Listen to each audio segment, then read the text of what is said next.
ಟೆರಿಷಿಯರಿ winds are local winds. Local winds ಇಲ್ಲಿ Mediterranean sea ಅಂತ ಬರುತ್ತೆ. ಇದರ ಮೇಲೆ ಯುರೋಪ್, ಆಯ್ತಾ? Africa, Mediterranean sea, Europe. ಈಗ ಆಫ್ರಿಕಾದ ಈ ಭಾಗದಲ್ಲಿ ಸಹರಾ ಡೆಸರ್ಟ್ ಅಂತ ಇರುತ್ತೆ, ಆಯ್ತಾ? ಈ ಸಹರಾ ಡೆಸರ್ಟ್ ಅಲ್ಲಿ ಮಣ್ಣು ನಿಮಗೆ ಫುಲ್ಲು ಕೆಂಪದಾಗಿರುತ್ತೆ, ಮತ್ತೆ ಚಾಕ್ ಪೀಸ್ ಪೌಡರ್ ಸೈಜ್ ಇರುತ್ತೆ ಮಣ್ಣು. ಸೊ ಗಾಳಿ ಬೀಸಿದಾಗ ಈಸಿಯಾಗಿ ಮಣ್ಣು ಕೂಡ ಹೊಟ್ಟೋಗುತ್ತೆ. ಸೊ ನಿಮಗೆ ಕೆಂಪು ಮಣ್ಣು ಈ ಸಹರಾ ಡೆಸರ್ಟ್ ಇಂದ ಯುರೋಪ್ ಕಡೆಗೆ ಹೋಗುತ್ತೆ. ಸಮುದ್ರ ಇರೋದ್ರಿಂದ ಅಲ್ಲಿ ವಾಟರ್ ವೇಪರ್ ಆಡ್ ಆಗುತ್ತೆ. So dust particle, water vapour ಎರಡೂ ಸೇರಿ ಯುರೋಪ್ ಹೋಗ್ತಿದೆ. ಸೊ ಈಗ ಹೇಳಿ, ಡಸ್ಟ್ ಪಾರ್ಟಿಕಲ್, ವಾಟರ್ ವೇಪರ್ ಎರಡೂ ಇದ್ರೆ ಮೋಡಗಳು ಫಾರ್ಮ್ ಆಗತ್ತಾ? ಮಳೆ ಬೀಳತ್ತಾ? ಆ ಮಳೆ ರೆಡ್ ಕಲರ್ ಅಲ್ಲಿ ಇರುತ್ತೆ. ಬಿಕಾಸ್ ಆ ಪಾರ್ಟಿಕಲ್ ಕಲರ್ ಏನಿರುತ್ತೆ, ರೆಡ್. ಅದಕ್ಕೆ ಅದನ್ನ ಬ್ಲಡ್ ರೈನ್ ಅಂತ ಕರೀತಾರೆ, ಆಯ್ತಾ? ಮುಂಚೆ ಜನ ಏನ್ ಅನ್ಕೊಳ್ತಿದ್ರು, ಮೇಲೆ ಯುದ್ಧ ನಡೀತಿದೆ, ಲೈಕ್ ಏನೋ ಬ್ಲಡ್ ಬೀಳ್ತಿದೆ ಅಂತ ಅನ್ಕೊಳ್ಳೋರು. ಇದನ್ನೇನಂತ ಕರಿತೀವಿ? Blood rain. ಫೈನ್. ಸೊ ಕೆಳಗೆ ಬರ್ಕೊಳ್ಳಿ. There are several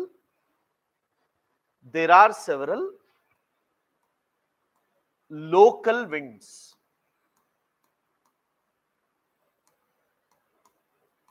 local winds. First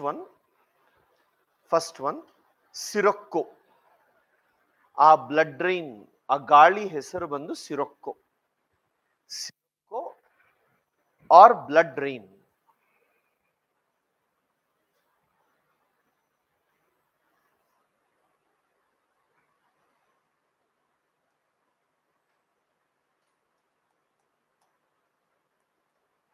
Europe, Mediterranean C,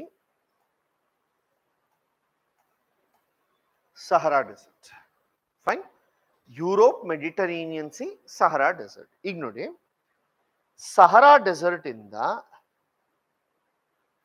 red clay ಹೋಗ್ತಿದೆ.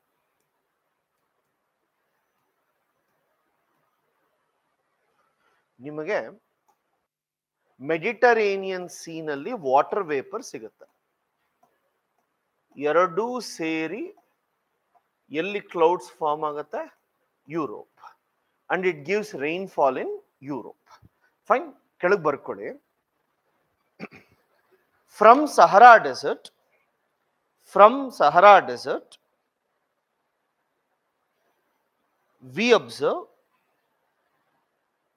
we observe that red clay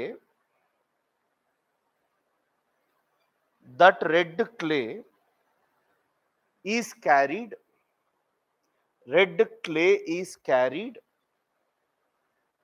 towards Europe.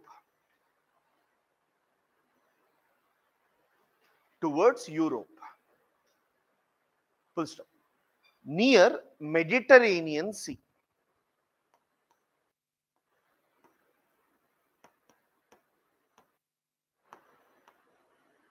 Near Mediterranean Sea,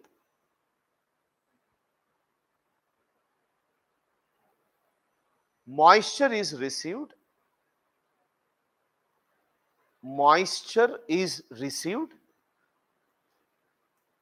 and it gives red color rain.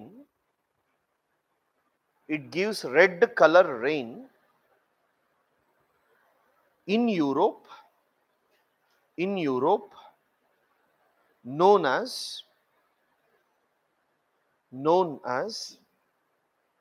blood rain.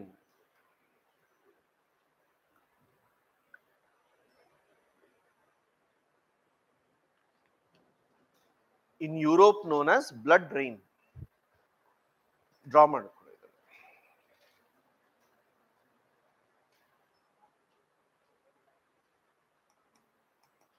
ನೋಡಿ, ಆಫ್ರಿಕಾನಲ್ಲಿ June 21ನೇ ತಾರೀಕು south west trade winds ನೋಡಿದ್ರಿ ಅಲ್ವಾ? So ಒಂದ್ಸಲ ನೋಡಿ south west trade winds June 21 ಎರಡನೇ circle ಅಲ್ಲಿ ನೋಡಿ, ಈಕ್ವೇಟರ್ ಇಂದ ಸೌತ್ ವೆಸ್ಟ್ ಟ್ರೇಡ್ ವಿಂಡ್ಸ್ ಅಂದ್ರೆ ಹೀಗಿದ್ಯಾ ನೋಡಿ. ಎಸ್, ಇದು ಸಿ ಟು ಲ್ಯಾಂಡ್ ಬರ್ತಿದ್ಯಾ, ಲ್ಯಾಂಡ್ ಟು ಸಿ ಇದೆಯಾ? Sea to land. ನೋಡಿ ನಾರ್ಮಲ್ ಟೈಮ್ ಅಲ್ಲಿ ಫಸ್ಟ್ ಸರ್ಕಲ್ ನೋಡಿ, ಫಸ್ಟ್ ಸರ್ಕಲ್ ನೋಡಿ, ಫಸ್ಟ್ ಸರ್ಕಲ್ ಅಲ್ಲಿ 0 to 30 ಯಾವ ವಿಂಡ್ಸ್ ಇದೆ ನೋಡಿ, north east trade winds. Okay, north east ಅಂದ್ರೆ ಎಲ್ಲಿಂದ ಬರುತ್ತಪ್ಪ, ಹೀಗೆ ಹೋಗುತ್ತೆ. ಲ್ಯಾಂಡ್ ಟು ಸಿ ನಾ, sea to land? Land to sea. Land ಇಂದ ಸಿಗ್ ಬಂದ್ರೆ ವಾಟರ್ ವೇಪರ್ ಬರುತ್ತಾ, ಅಥವಾ ಸಿ ಇಂದ ಲ್ಯಾಂಡ್ ಬಂದ್ರೆ ವಾಟರ್ ವೇಪರ್ ಬರುತ್ತಾ?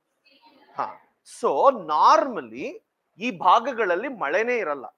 ಆದರೆ ಸಮ್ಮರ್ ಸೀಸನ್ ಬಂದಾಗ ಈ ಕಂಪ್ಲೀಟ್ ಭಾಗದಲ್ಲಿ ನಿಮಗೆ ಮಾಯಿಶ್ಚರ್ ಜಾಸ್ತಿ ಆಗೋಗುತ್ತೆ. ಆಯ್ತಾ? ಫುಲ್ ಮಾಯಿಶ್ಚರ್ ಆಗೋಗುತ್ತೆ. ಮಾಯಿಶ್ಚರ್ ಜಾಸ್ತಿ ಆದಾಗ ಸಡನ್ ಆಗಿ ಸೀಸನ್ ಚೇಂಜ್ ಆದಾಗ ಜ್ವರಗಳು ಎಲ್ಲ ಬರಕ್ ಸ್ಟಾರ್ಟ್ ಆಗೋಗುತ್ತೆ. ಎಲ್ಲೇ ಆಗ್ಲಿ ಸೀಸನ್ ಚೇಂಜ್ ಆದಾಗ ನಿಮಗೆ ಜ್ವರಗಳು ಬರೋದು. ಸೊ ಆ ಸಂದರ್ಭದಲ್ಲಿ ಇಲ್ಲಿರೋ ಜನರಿಗೆಲ್ಲ ಏನಾಗೋಗುತ್ತೆ, ಸುಮಾರು ಲೈಕ್ ಏನೋ ಡಿಸೀಸಸ್ ಬರಕ್ ಸ್ಟಾರ್ಟ್ ಆಗುತ್ತೆ. ಆಗ ಈ ಸಹರಾ ಡೆಸರ್ಟ್ ಇಂದ ಸ್ವಲ್ಪ ಗಾಳಿ ಬರುತ್ತೆ. ಈಗ ಹೇಳಿ, ಇದು ಡ್ರೈ ಇರುತ್ತಲ್ವಾ, ಲ್ಯಾಂಡ್ ಇಂದ ಬರ್ತಿರೋದ್ರಿಂದ ಏನಾಗುತ್ತೆ, ಇದು ಡ್ರೈ ಇರುತ್ತೆ. ಈ ಡ್ರೈ ಏರ್ ಬಂದು ಮಾಯಿಸ್ಟ್ ಏರ್ ಜೊತೆ ಮಿಕ್ಸ್ ಆದರೆ ಆಯ್ತಾ, ಹ್ಯುಮಿಡಿಟಿ ಕಡಿಮೆ ಆಗತ್ತಾ ಜಾಸ್ತಿ ಆಗತ್ತಾ? ಯೋಚನೆ ಮಾಡಿ. ಇಲ್ಲಿ ಆಲ್ರೆಡಿ ಹ್ಯುಮಿಡಿಟಿ ಇದೆ, ಹೊರಗಿಂದ ಡ್ರೈ ಏರ್ ಬಂದ್ರೆ ಹ್ಯುಮಿಡಿಟಿ ಏನಾಗತ್ತೆ, ಕಡಿಮೆ ಆಗತ್ತೆ. ಹ್ಯುಮಿಡಿಟಿ ಕಡಿಮೆ ಆದ್ರೆ ಜ್ವರಗಳು ಕಡಿಮೆ ಆಗ್ತಾ ಹೋಗುತ್ತೆ. ಆದ್ದರಿಂದ ಆ ವಿಂಡ್ಸ್ ಅನ್ನ ಡಾಕ್ಟರ್ ವಿಂಡ್ಸ್ ಅಂತ ಕರೀತಾರೆ. ಫೈನ್. ಸೊ ಈ ಡ್ರೈ ಏರ್ ಅನ್ನ ಅವ್ರ ಭಾಷೆಯಲ್ಲಿ ಹರ್ಮಟ್ಟನ್ ಅಂತ ಕರೀತೀವಿ. ಫೈನ್. ಸೊ ಬರ್ಕೊಳ್ಳಿ. Second, harmattan. Harmattan, doctor winds. Draw this. In Western Africa,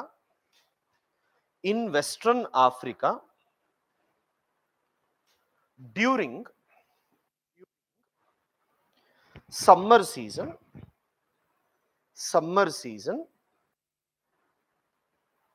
southwest trade winds will blow from sea to land,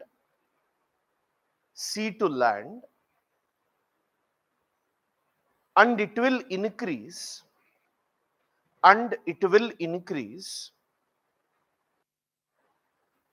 humidity, due to which people will have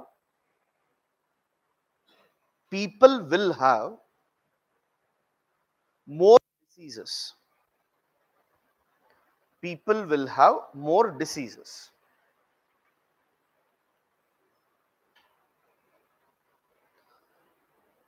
During this dry air from Africa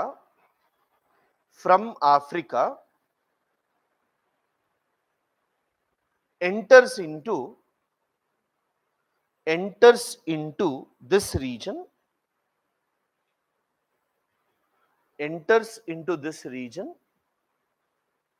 and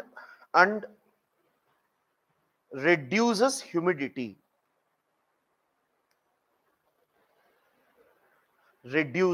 Humidity.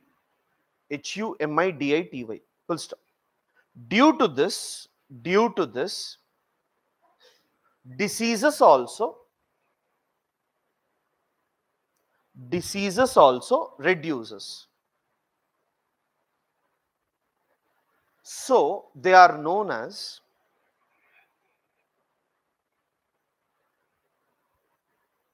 doctor winds.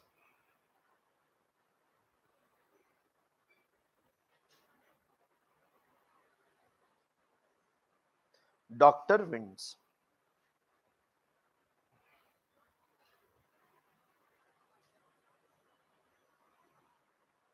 ನೋಡಿ, north America, north America ಇಲ್ಲಿ ಬೆಟ್ಟಗಳು ಹೀಗಿರುತ್ತೆ, ಈ direction ಅಲ್ಲಿ ಇರುತ್ತೆ.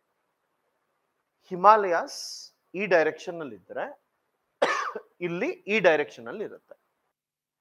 ಯಾವಾಗ ನಿಮಗೆ ಬೆಟ್ಟಗಳು ಹೀಗಿರುತ್ತೋ winter season ಅಲ್ಲಿ ಈ ಪೋಲ್ಸ್ ಇಂದ ಗಾಳಿ ಎಲ್ಲ ಬಂದು ಇಲ್ಲೆಲ್ಲ ತುಂಬ್ಕೊಂಡ್ಬಿಡುತ್ತೆ. ಸೊ ಆಲ್ಮೋಸ್ಟ್ ಇಲ್ಲಿವರೆಗೂ ಸ್ನೋ ಇರುತ್ತೆ. ಯಾವ ರೀತಿ ನಮಗ್ ಮಳೆ ಬೀಳುತ್ತೋ ಅಲ್ಲೆಲ್ಲ ಸ್ನೋ ಆಲ್ಮೋಸ್ಟ್ ಇಲ್ಲಿವರೆಗೂ ಇರುತ್ತೆ. ಇಲ್ಲಿ ಬೆಳೆ ಬೆಳೆದ್ರೇನೆ ಪ್ರಪಂಚದಲ್ಲಿ ಎಲ್ಲಾ ಕಡೆ ಗೋಧಿ ಸಿಗೋದು. ವೀಟ್ ಗ್ರನರೀಸ್ ಆಫ್ ದ ವರ್ಲ್ಡ್ ಅಂತ ಹೇಳ್ತೀವಿ. ಸೊ ಅಲ್ಲೇನಾದ್ರೂ ಸ್ನೋ ತುಂಬ್ಕೊಂಡ್ಬಿಟ್ರೆ ನಿಮಗೆ ಆ ಟೈಮ್ ಅಲ್ಲಿ ಬೆಳೆ ಬೆಳೆಯೋದಕ್ಕಾಗೋದಿಲ್ಲ. ಸೊ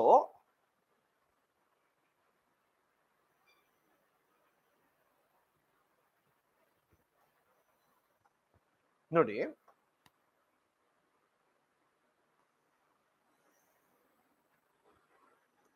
ಇಲ್ಲಿ ರಾಕಿ ಮೌಂಟನ್ಸ್ ಅಂತ ಇರುತ್ತೆ. ಆ ಬೆಟ್ಟಗಳು ಹೇಳಿದ್ದು ರಾಕಿ ಮೌಂಟನ್ಸ್. ಯುರೋಪ್ ಅಲ್ಲಿ ಇದೇ ರೀತಿ ಆಲ್ಪ್ಸ್ ಮೌಂಟನ್ಸ್ ಅಂತ ಇರುತ್ತೆ. ಸೊ ಇದನ್ನ ನಾವು ಗ್ರೇಟ್ ಪ್ಲೇನ್ಸ್ ಅಂತ ಹೇಳ್ತೀವಿ. Great plains. ಈ ಜಾಗದಲ್ಲಿ ನಿಮಗೆ ಸ್ನೋ ಇರುತ್ತೆ. ಫೈನ್. ಸ್ನೋ ಇದ್ದಾಗ ನೋಡಿಪ್ಪ, ಗಾಳಿ ಕೆಳಗಡೆ ಬಂದರೆ ಅಡಿಯಾಬ್ಯಾಟಿಕ್ ಹೀಟಿಂಗ್ ಆಗತ್ತಾ? ಎಸ್. ಈ ಸ್ನೋ ಟೆಂಪರೇಚರ್ ಬಂದು -10 ಅಂತ ಅನ್ಕೊಳ್ಳಿ. ಈ ಗಾಳಿ ಟೆಂಪರೇಚರ್ 5 ಡಿಗ್ರಿ. 5 ಡಿಗ್ರಿ -10 ಅಂದ್ರೆ 15 ಡಿಗ್ರಿ ಸೆಲ್ಸಿಯಸ್ ಇರುತ್ತೆ. ಸೊ ಆ ಟೈಮಲ್ಲಿ ಈ ಗಾಳಿ ಏನಾದ್ರೂ ಇದರ ಮೇಲೆ ಬೀಸಿದ್ರೆ ಇಲ್ಲಿರೋದೆಲ್ಲ ಹೊಟ್ಟೋಗುತ್ತೆ. ಫೈನ್. ಹಾಗೆ ಕಂಪ್ಲೀಟ್ ಆಗಿ ಇರೋದೆಲ್ಲ ಹೋದರೆ ಇಲ್ಲಿ ಲ್ಯಾಂಡ್ ಕ್ಲಿಯರ್ ಆಗೋಗುತ್ತೆ. ಫೈನ್. ಸೊ ಈ ಒಂದು ಮೂಮೆಂಟ್ ಅನ್ನು ನಾವು ಏನಂತ ಹೇಳ್ತೀವಿ? ಈ ಗಾಳಿ ಏನ್ ಬರ್ತಿದ್ಯೋ ಅದನ್ನ ಚಿನೂಕ್ ಅಂತ ಹೇಳ್ತೀವಿ. ಚಿನೂಕ್ ಇದೇನ್ ಮಾಡ್ತಿದೆ? ಇಲ್ಲಿರೋ ಸ್ನೋನೆಲ್ಲ ತೆಗೆದಾಕ್ತಿರೋದ್ರಿಂದ ಅದನ್ನ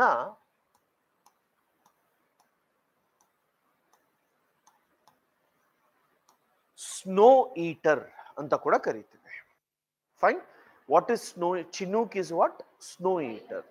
ಇದೇ ರೀತಿ ಯುರೋಪ್ ಅಲ್ಲಿ ಆಲ್ಪ್ಸ್ ಮೌಂಟನ್ಸ್ ಇರುತ್ತೆ. ಆ ಆಲ್ಪ್ಸ್ ಮೌಂಟನ್ಸ್ ಇಂದ ಬರೋ ಗಾಳಿ ಅಲ್ಲಿರೋ ಸ್ನೋನ ತೆಗೆದಾಕುತ್ತೆ. ಅದನ್ನ ನಾವು ಫೋನ್ ಅಂತ ಕರಿತೀವಿ. ಯುರೋಪ್ ಅಲ್ಲಿ ಸೇಮ್ ಏನಂತ ಕರಿತೀವಿ? ಫೋನ್. ನಾರ್ತ್ ಅಮೆರಿಕಾನಲ್ಲಿ ಏನಂತ ಕರಿತೀವಿ? ಚಿನೂಕ್. ಎರಡು ಏನ್ ಮಾಡುತ್ತೆ? ಸ್ನೋನ ತೆಗೆದುಹಾಕುತ್ತೆ. ಈಗ ಸ್ನೋ ಎಲ್ಲ ಹೊಟ್ಟೋದ ಮೇಲೆ ಇಲ್ಲಿ ಬೆಳೆ ಬೆಳಿಬಹುದು. ಫೈನ್. ಬರ್ಕೊಳ್ಳಿ. Chinook or phone. Third one, chinook or phone. FOEHN. Phone.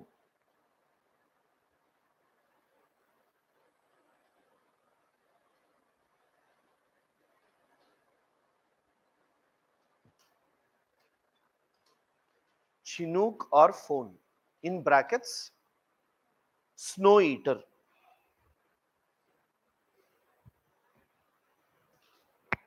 Snow eater. Hyphen. ಕೆಳಗಡೆ ಬರ್ಕೊಳ್ಳಿ. In Great Plains of North America, in Great Plains of North America, there will be snow cover. There will be snow cover.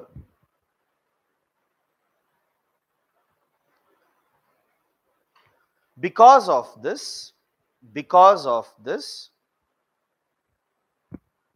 wheat cultivation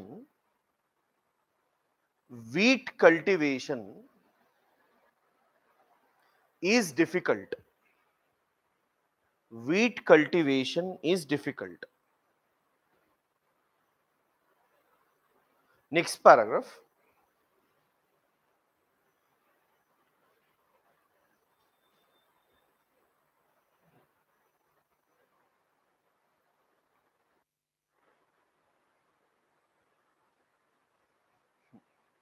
during this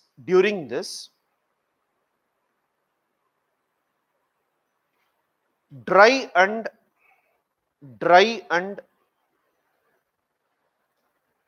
hot winds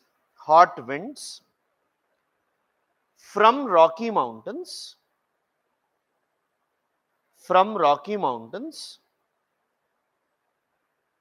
will descend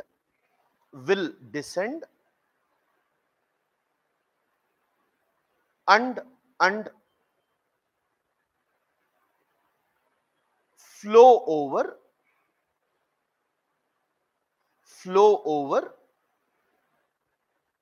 Great Plains.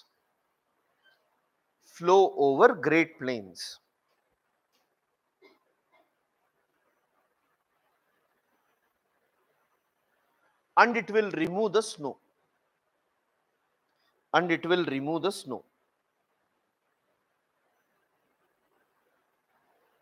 So it is known as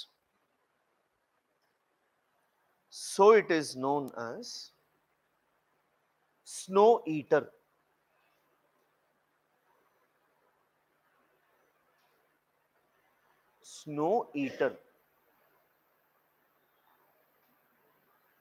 First, similar winds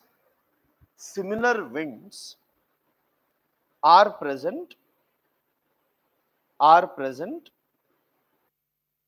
in Europe called as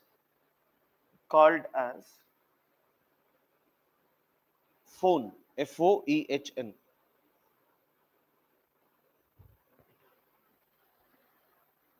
ಇದು draw ಮಾಡ್ಕೊಳ್ಳಿ.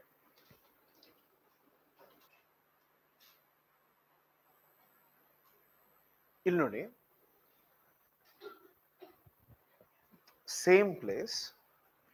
ಈಗ western side, ಈ western side ಏನಾಗುತ್ತೆ, ಈ ಭಾಗದಲ್ಲಿ summer season ಅಲ್ಲಿ ಮಳೆ ಬೀಳಲ್ಲ.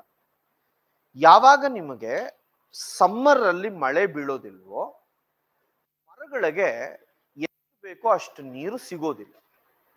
ಏನ್ ಮಾಡತ್ತೆ, ಮರಗಳು ನೀರು ಕಮ್ಮಿ ಆದಾಗ ಎಲೆಗಳ ರೂಪದಲ್ಲೇ ವಾಟರ್ ವೇಪರ್ ಎಲ್ಲ ಹೊಟ್ಟೋಗೋದು. ನಮಗ್ ಯಾವ ರೀತಿ ಸ್ವೆಟ್ ಆಗುತ್ತೋ ಮರಗಳಿಗೆ ಎಲೆಗಳಿಂದಾನೇ ಹೋಗೋದು. ಸೊ ಏನ್ ಮಾಡತ್ತೆ, ಆ ಎಲೆಗಳಿಗೆ ನೀರು ಕೊಡೋದು ನಿಲ್ಲಿಸ್ಬಿಡುತ್ತೆ. ಯಾವುದು, ಮರಗಳು ನೀರು ಕೊಡೋದು ನಿಲ್ಲಿಸ್ತಿದ್ದ ಹಾಗೆ ಅದು ನಿಮಗೆ ಬ್ರೌನ್ ಕಲರ್ ಆಗೋಗಿ ಉದುರೋಕ್ ಸ್ಟಾರ್ಟ್ ಆಗುತ್ತೆ. ಯಾವಾಗ ಮರಗಳೆಲ್ಲ ಉದುರೋಗುತ್ತೋ, ಮರಗಳಲ್ಲಿ ಎಲೆಗಳೆಲ್ಲ ಉದುರೋಗುತ್ತೋ ಅದನ್ನ ಡೆಸಿಡಿಯಸ್ ಫಾರೆಸ್ಟ್ ಅಂತ ಕರೀತೀವಿ. ಆಯ್ತಾ? ಎವರ್ ಗ್ರೀನ್ ಅಂತ ಹೇಳ್ತೀವಿ. ಎವರ್ ಗ್ರೀನ್ ಅಂದ್ರೆ ಯಾವಾಗ್ಲೂ ಇರುತ್ತೆ. ಡೆಸಿಡಿಯಸ್ ಅಂತ ಕರಿತೀವಿ. ಅದು ಯಾವ ಸೀಸನ್ ಅಲ್ಲಿ ಇರಲ್ಲ, ಸಮ್ಮರ್ ಅಲ್ಲಿ ನಿಮಗೆ ಮಳೆ ಬೀಳದೆ ಇದ್ದಾಗ ಎವಾಪರೇಷನ್ ಜಾಸ್ತಿ ಆಗಿ ಎಲ್ಲ ನೀರೆಲ್ಲ ಕಡಿಮೆ ಆಗೋಗಿರುತ್ತೆ ಮರಗಳಲ್ಲಿ. ಆ ಸಂದರ್ಭದಲ್ಲಿ ಗಾಳಿ ಏನಾದರೂ ಬೆಟ್ಟದಿಂದ ಬಂತು ಅಂತ ಇಟ್ಕೊಳ್ಳಿ, ಕೆಳಗ್ ಬರ್ತಿದ್ದರೆ ಬಿಸಿ ಆಗತ್ತಾ, ತಣ್ಣಗಿರುತ್ತಾ? ಬಿಸಿ ಇರುತ್ತೆ. ಆ ಬಿಸಿ ಗಾಳಿ ಬಂದು ಮರಗಳನ್ನ ಹೊಡೆದಾಗ ಒಂದು ಮರ ಇನ್ನೊಂದು ಮರಕ್ಕೆ ಹೊಡ್ಕೊಳ್ಳುತ್ತೆ. ಫ್ರಿಕ್ಷನ್ ಇಂದ ಏನಾಗತ್ತೆ, ಫೈರ್ ಸ್ಟಾರ್ಟ್. ಸೊ ನೋಡಿ, ಮೊನ್ನೆ ನಡೆದಂಥದ್ದು ಇದು. ಕಂಪ್ಲೀಟ್ ವರ್ಸ್ಟ್ ಏನಾಗೋಯ್ತು ಅಂದ್ರೆ, ಸೇಮ್ ಹೈ ಟೆಂಪರೇಚರಾ, high temperature leads to low pressure. Low pressure ಜಾಸ್ತಿ ಆಗೋಗಿ ಗಾಳಿ ಎಲ್ಲ ಹೋಗ್ತು. ಲೈಕ್ ಏನೋ ಲೋ ಪ್ರೆಷರ್ ಕಡೆ ಗಾಳಿ ಹೋಗುತ್ತೆ. ಕೊರಿಯಾಲಿಸ್ ಫೋರ್ಸ್ ಇಂದ ಹೀಗೆ ಟರ್ನ್ ಆಗಕ್ಕೆ ಸ್ಟಾರ್ಟ್ ಆಗೋಯ್ತು. ಸುಂಟ್ರ ಗಾಳಿ ನೋಡಿದೀರಾ? ಅದೇ ರೀತಿ ಏನಾಯ್ತು, ಬೆಂಕಿ ಸುಡಕ್ ಸ್ಟಾರ್ಟ್ ಆಗೋಯ್ತು. ಸೊ ಬೆಂಕಿ ಈ ರೀತಿ ಟರ್ನ್ ಆಗ್ತಾ ಮುಂದಕ್ಕೆ ಹೋದ್ರೆ ಎಲ್ಲಾ ಕಾಡುಗಳು ಸ್ಪ್ರೆಡ್ ಆಗ್ತಾ ಹೊಟ್ಟೋಗುತ್ತೆ. ಸೊ ನಿಮ್ಗೆ ಹೇಗಿತ್ತು ಅಂತ ಅಂದ್ರೆ, ಬೆಂಕಿ ಒಂದೂರಿಂದ ಇನ್ನೊಂದೂರಿಗೆ ಬೀಳ್ತಾ ಇದೆ, ಮೇಲಿಂದ ಬೆಂಕಿ ಬೀಳ್ತಾ ಇದೆ. ಏನ್ ಮಾಡ್ತೀರಾ ಆ ಟೈಮಲ್ಲಿ? ಸೊ ದ ಪಾಯಿಂಟ್ ಇಸ್, ಎಲ್ಲ ನಡೆಯೋದಕ್ಕೆ ಬೆಟ್ಟದಿಂದ ಬರ್ತಿರೋ ಗಾಳಿನೇ ಕಾರಣ. ಅದು ಲೋಕಲ್ ವಿಂಡ್ಸ್ ಎಫೆಕ್ಟ್. ಇವಾಗ ನಾವೇನ್ ನೋಡ್ತಿರೋದು, ಲೋಕಲ್ ವಿಂಡ್ ಇಂದ ಒಂದು ಕಡೆ ಹೆಲ್ಪ್ ಆಯ್ತು, ಇನ್ನೊಂದು ಕಡೆ ಫಾರೆಸ್ಟ್ ಫೈರ್ಸ್ ಬರುತ್ತೆ.